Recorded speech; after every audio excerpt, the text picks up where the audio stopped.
Estás a punto de ver el sexto episodio de una serie llamada Luz en la Edad Oscura, considerando a 7 cristianos medievales que toda persona debe de conocer. También tuvimos un episodio de las Cruzadas que fue el anterior. Hoy vamos a hablar acerca de Bernardo de Claraval. Ahora, si les soy honesto, al hacer el bosquejo de las personas que iba a considerar, esa es la persona que menos había estudiado el bosquejo. Hace como un año antes de que empecé a investigar todo esto. Sin embargo, cuando lo empecé a estudiar me di cuenta que de todas las personas quizá es de la cual más se puede hablar. Estaba en todos lados, era una celebridad en el tiempo en el cual vivió. Entonces, realmente siento que podrían ser 4 episodios distintos enfocados en 4 áreas distintas. Es una persona que está involucrado en áreas tan distintas que hace que sea un poco complejo una narrativa congruente. Sin embargo, intentémoslo. Este es Bernardo de Claraval. Los humanos somos criaturas complicadas. Cuanto más estudio la historia del mundo y la historia de la iglesia, me doy cuenta de esto. Las personas evolucionan y cambian, y su forma de ver la vida y las cosas es tan distinta de una generación a otra. Pienso yo en lo que es normal para mi generación. Tengo una amiga que es escasos 9 años menores que yo. Y cuando recién la conocí, se me era muy curioso cómo sentía que su cosmovisión era diferente a la mía. Ahora, considera quizá los que se fueron a pelear en la Segunda Guerra Mundial. Los que estaban bajo el régimen nazi, o bajo el régimen comunista, o incluso los ingleses, franceses o americanos. ¿Cuál era su estado mental para poder tolerar esas cosas? Para poder vivir de esa forma. ¿Podríamos tú y yo hacer lo mismo que nuestros bisabuelos hicieron? Y ahora, ¿qué tal hablar de cosas que sucedieron hace 800 años? Esas son personas tan diferentes a nosotros, que es un milagro que hay similitudes. Es un milagro que podemos tener cosas en común. Ahora, una de las cosas que me interesó muchísimo al considerar a esa figura que vamos a considerar el día de hoy es que de todas las personas de las cuales voy a hablar, quizá con la excepción de San Francisco de Asís, y San Francisco de Asís es por mucho el más famoso de la Edad Media. Sin embargo, quizá con la excepción de San Francisco de Asís, y incluso quizá más, este individuo es respetado universalmente, tanto por católicos, obviamente, como por ortodoxos griegos, que los consideramos un poco ya en esa serie, como por protestantes. Martín Lutero amaba a esa figura. Juan Calvino amaba a esa figura. Entonces, ¿cómo puede una persona ser amado y respetado por tantas vertientes? En preparación para esta serie, yo creo que leí unos 10, 12 libros. Sin embargo, ya cuando preparo cada biografía individualmente, echo mano de muchos recursos en YouTube. Curiosamente, estoy creando recursos de YouTube porque yo uso muchos recursos en YouTube. Y una persona que encontré tenía una biografía de 40 minutos de Bernardo, y esta persona tiene un canal que se dedica a los masones libres, incluso fuera del cristianismo. Leen sus escritos y dicen, wow, eso es espectacular. Su apodo de Bernardo era melifluo, que es latín, que significa que fluye miel, haciendo referencia a su habilidad de hablar. Me recuerda un poco a Juan Crisóstomo, boca de oro. Ese es Bernardo Melífluo, quien fluye miel de su boca. Ahora digo esto y dices, wow, qué currículum tan impresionante.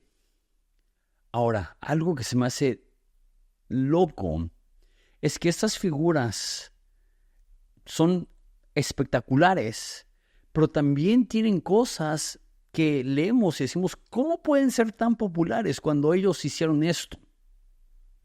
Bernardo fue quien impulsó la Segunda Cruzada, que fue la cruzada más fracasada, fue violenta y homicida en contra de judíos. Fue terrible.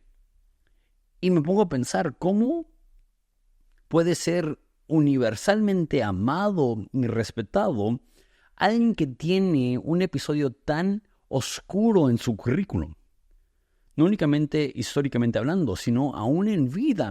Muchas personas lo criticaban y de hecho él hizo toda una gira de arrepentimiento yendo a diferentes lugares, pidiéndole perdón a las personas que él influenció para ir a esa cruzada porque fue un fracaso tan garrafal. No solamente eso, se me hace curioso que es tan amado por protestantes cuando él era una de las personas que más influyó e impulsó la veneración de María, la madre de Jesús. Y dentro de la teología protestante, una de las cosas que protestaron era el rol que tenía María, la madre de Jesús, en la vida de los cristianos. Ahora, ese tema en particular me demuestra algo, que cuando estudiamos a personas en general, pero particularmente a los que vivieron hace mucho tiempo, tenemos que entender que eran personas viviendo en una era distinta a la nuestra. Y hay áreas que simplemente tenemos que mostrarles gracia. Yo seguido me pongo a pensar, ¿en qué nos juzgarían a nosotros, nuestros nietos? ¿Cuáles son las áreas que nosotros practicamos o toleramos que para ellos sería una aberración? Martín Lutero, con todo el bien que hizo, era un antisemitista, así se dice, los que odian a los judíos, terrible. Tiene un tratado completo hablando de cómo lo mejor que se podría hacer con los judíos es aniquilarlos a todos, escrito que 500 años después de él, 400 años después de él, llega un hombre y dice, mira, eso es lo que creemos los alemanes. Ese hombre se llamaba Hitler. Y dices, ok, entonces descartamos todo lo que hizo Martín Lutero. Pienso en Jonathan Edwards, considerado el mejor teólogo de los Estados Unidos. Él vivió hace 300 años. Él tenía esclavos.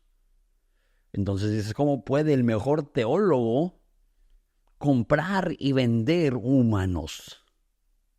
¿Qué no eso desacredita absolutamente todo lo que ha salido de su boca? Me pongo a pensar y digo, ¿qué es lo que nosotros toleramos en nuestras vidas?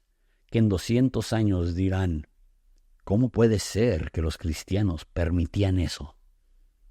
Escuché a un predicador que dijo, es un predicador y es vegano, y él, dentro de su ministerio, podríamos llamarlo, enfatiza que todo mundo debería ser vegano, porque comerse a animales es algo bárbaro. Estoy grabando esto, son las 10 de la noche, y se acaba de ir un amigo que invité a la casa y cenamos un ribeye. Me encanta la carne. Yo soy lo opuesto a un vegano. Lo que dijo esa persona es que en 100 años las personas nos verán a nosotros que comíamos carne como nosotros vemos a los que hace 300 años, 200 años serían esclavos. Sentiremos que es una aberración. ¿Será así? No lo sé. Eso es una de las cosas raras del presente. No tienes la ventaja, el lujo de saber cómo evolucionan las cosas. Bernardo fue un hombre increíble. Lo dije en la introducción a este video, que siento que podría ser 4 videos de media hora enfocándome en diferentes áreas de la vida de Bernardo. Y los hay en inglés, en español casi no hay contenido de este tipo. Pero en inglés puedes ver Bernardo y su enfrentamiento con Abelardo. Eso es suficiente para hora y media.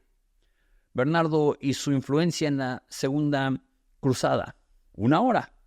Bernardo y su creación del orden de los caballeros templarios. 1 hora. Bernardo y sus reformas a el orden cisterciano, creo que se dice, lo tengo que buscar en mis apuntes. 1 hora, literal. Esta es la primera vez que me topo a un individuo así, que es una persona que tenía tanta influencia en tantas áreas tan distintas que resultaron ser tan influyentes que me recuerda un poco a Agustín. Sin embargo, Agustín no se estaba codeando con los emperadores. Su mentor sí. Eso ya nos estamos regresando hasta la primer serie que dimos con Atanasio no Atanasio, con Ambrosio de Milán. Sin embargo, otra cosa que hizo es que, ¿se acuerdan de lo que hablamos en las cruzadas? Que el emperador del Sacro Imperio Romano despojó al Papa y el Papa ya no estaba en Roma y puso otro Papa. Fue Bernardo que trajo reconciliación entre las dos partes. Una vez más, ¿cómo hacerle justicia a este amado individuo que la verdad la mayoría de personas desconocen, pero que deberían de conocer porque es una de las personas más influyentes de toda la Edad Media? San Bernardo, es chistoso que casi todas las personas que hemos considerado tienen más o menos la misma historia. Nacen a una familia adinerada. La mamá muere cuando él es joven. La mamá era una mujer piadosa. El papá es un hombre desinteresado en las cosas de Dios. Y el individuo que consideramos quiere unirse al orden de los monjes benedictinos. ¿Qué no es esta la historia de Gregorio y de Anselmo y de mínimo una persona más que hemos considerado en esta serie? Y será la misma historia que veremos en Francisco de Asís y Tomás de Aquino. Simplemente, al parecer, es un lema recurrente. Si quieres ser un teólogo de renombre, a lo mejor lo que necesitas es un padre desinteresado, una madre piadosa que fallece a una joven edad y un deseo de unirte a un monasterio. Una vez más, esto es un tema recurrente dentro de esos individuos. Entonces, su mamá muere, pero antes de morir, cuando su mamá estaba embarazada con él, soñó que en vez de dar a luz a un niño, dio a luz a un perro. Y ella interpretó eso como que su hijo iba a ser un guardián de la doctrina cristiana. Y por eso los perros San Bernardos toman su nombre de San Bernardo. Dato curioso. Entonces su mamá muere y él quiere entrar a un monasterio. Ahora, cuando empezamos a hablar de los monasterios benedictinos que iniciaron alrededor del siglo VII, cuando estaba Gregorio, eran muy estrictos. Y su lema era esto. En latín era orare y laborare. En español se escucha igual. Orar y laborar. Orar y trabajar. Tenían esa idea de que sus días se dividían en 2 cosas. Contemplación, oración y prácticas de meditación.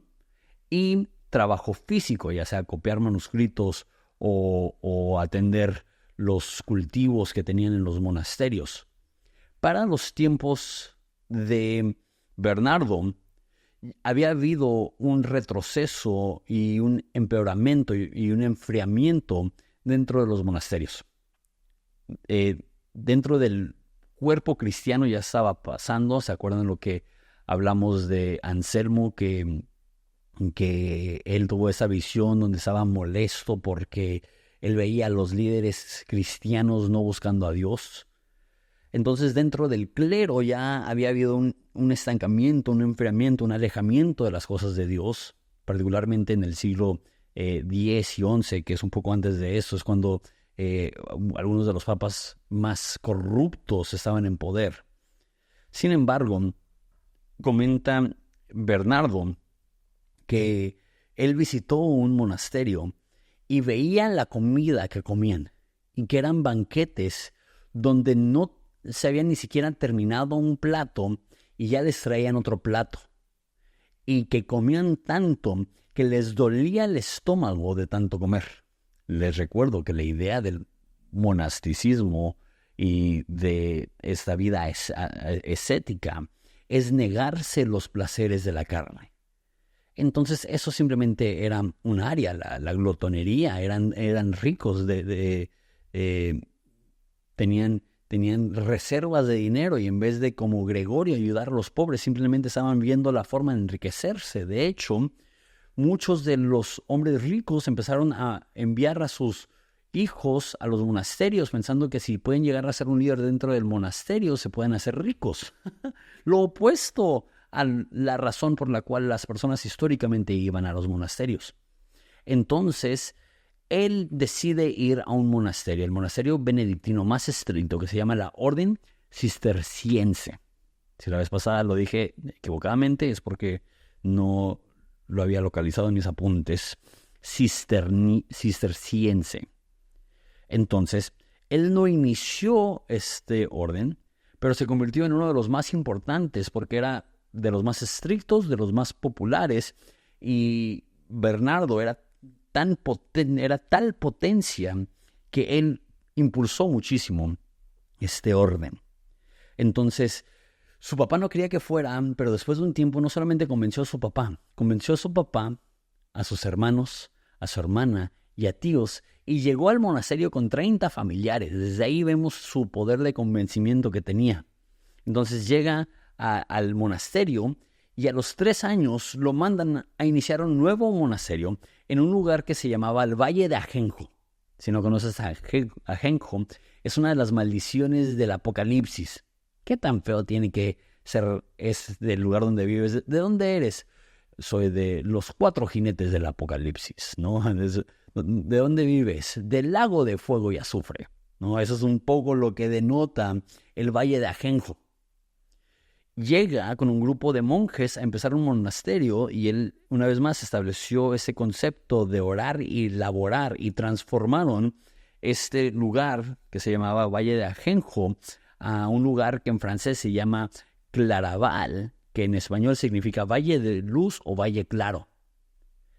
Nos narran su historia, que los primeros años casi mueren de hambre por la situación tan difícil, y él animaba a que los demás monjes que estaban ahí lo vieran como un ayuno al Señor, pero es que literalmente no había suficiente comida para alimentar a las personas. De hecho, mucha gente habla de cuánto sufrió y padeció físicamente Bernardo por todas las necesidades que él pasó para poder iniciar este monasterio. Entonces, él empezó a crecer en su fama y empezó a ser visto como uno de los asesores a los papas. Habían buenos papas, malos papas. Él escribió esto de uno de los malos papas. Vemos las agallas que tiene y el valor que tenía. Le dijo a este papa: eres despreciable. En toda circunstancia no conoces ley más que de tu placer. Nunca piensas en Dios ni le temes.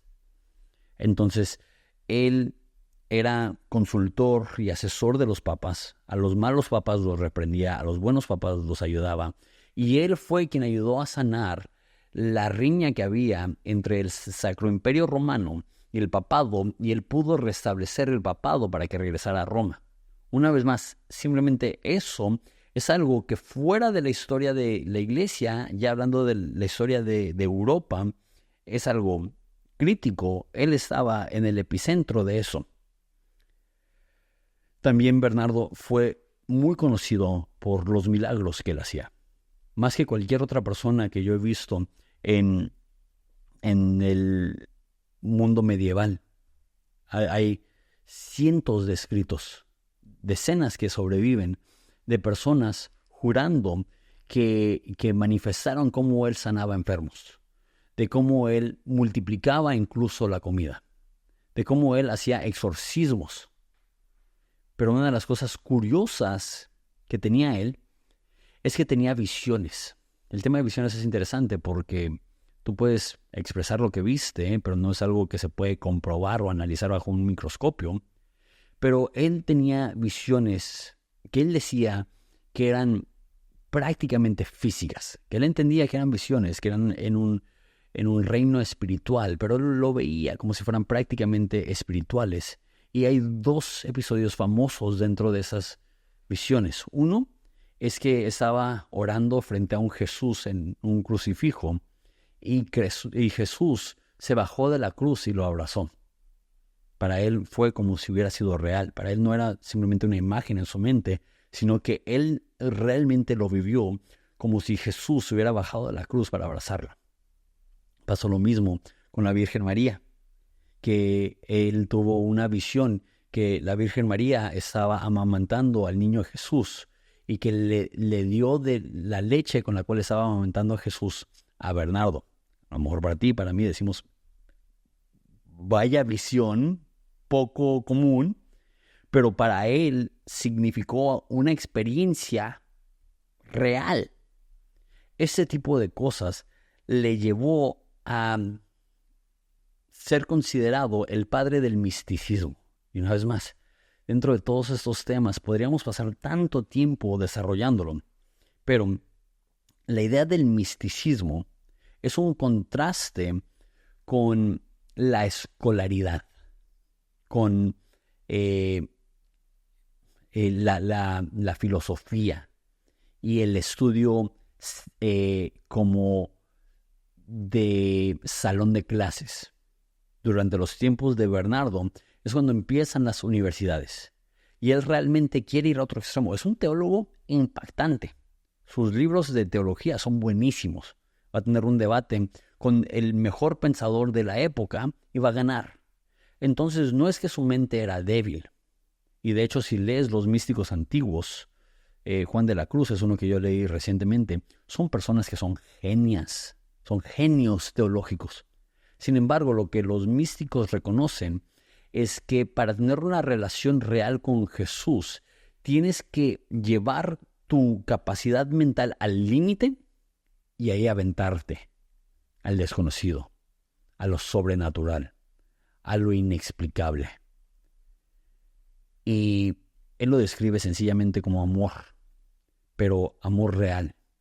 De hecho, hay un escrito que no he leído aún, pero habla de que hay 4 etapas en tu relación con Dios. El primero es que llegas a Dios y tienes un amor egoísta, que es dame, dame, dame, dame. El segundo es que tienes un amor real, pero buscando qué es lo que puedes recibir tú. Que realmente sí amas a Dios, pero de todos modos hay una motivación de ganancia personal. La tercera es cuando te despojas de cualquier ganancia y tu amor por Dios es para Dios. Y el último es donde estás tan íntimo con Dios que hay una resurrección de tu cuerpo, que una vez más amas a Dios y aprendes a amarte a ti mismo. Es más o menos lo que él dice, pero no de una forma egoísta, sino de una forma que aprendes a tener armonía entre tú y Dios y tus circunstancias.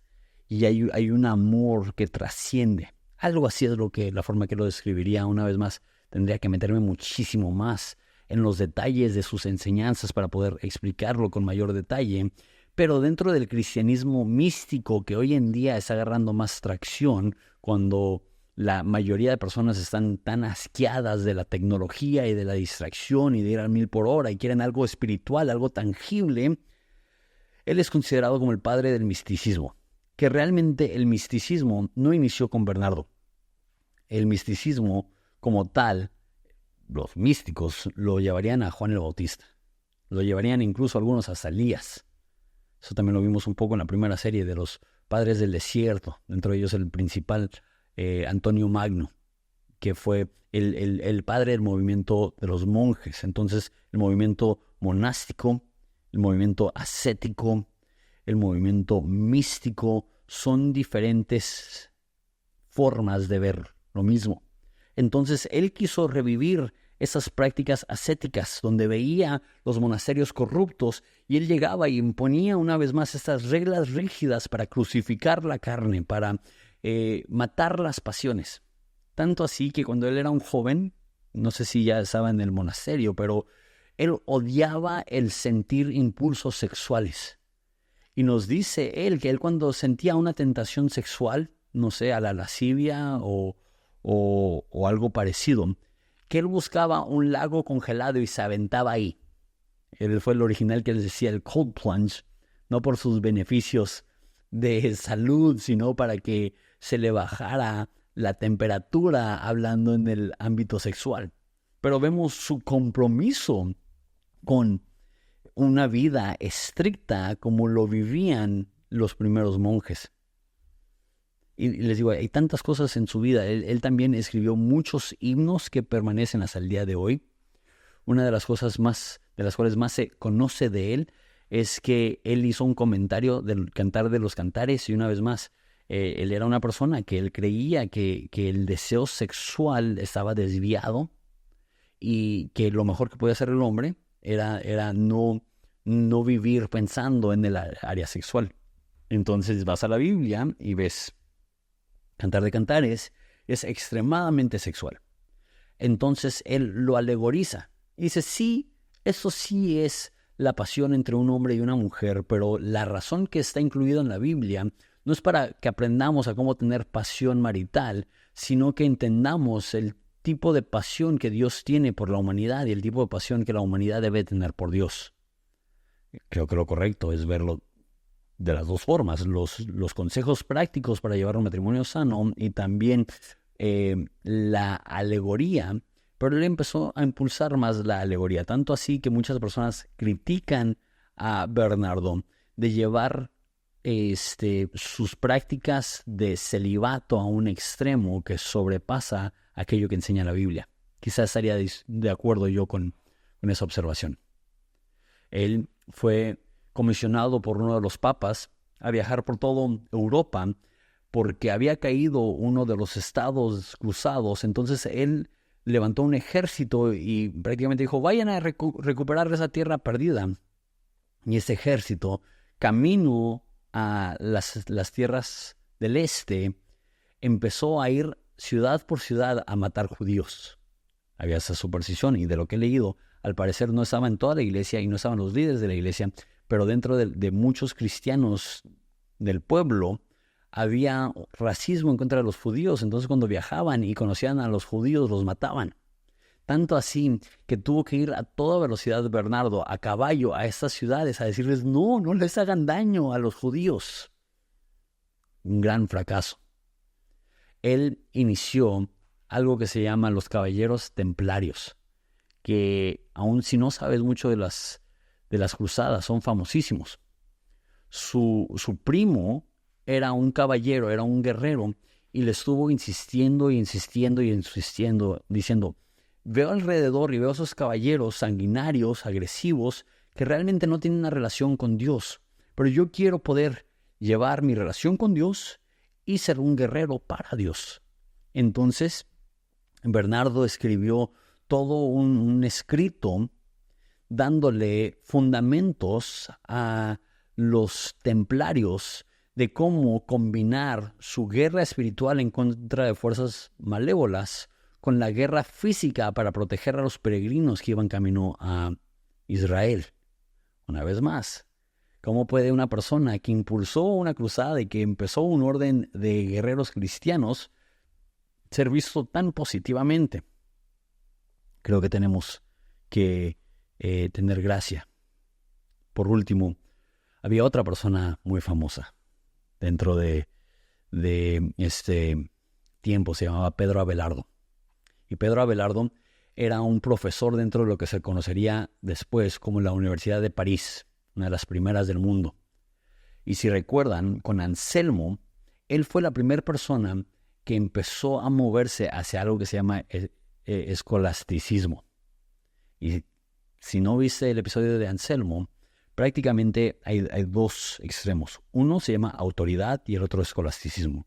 Autoridad dice qué es lo que dice la Biblia y qué es lo que dicen los padres de la iglesia. Ok, eso lo vamos a creer sin cuestionarlo porque eso es lo que dice la Biblia y eso es lo que dicen los padres de la iglesia. Los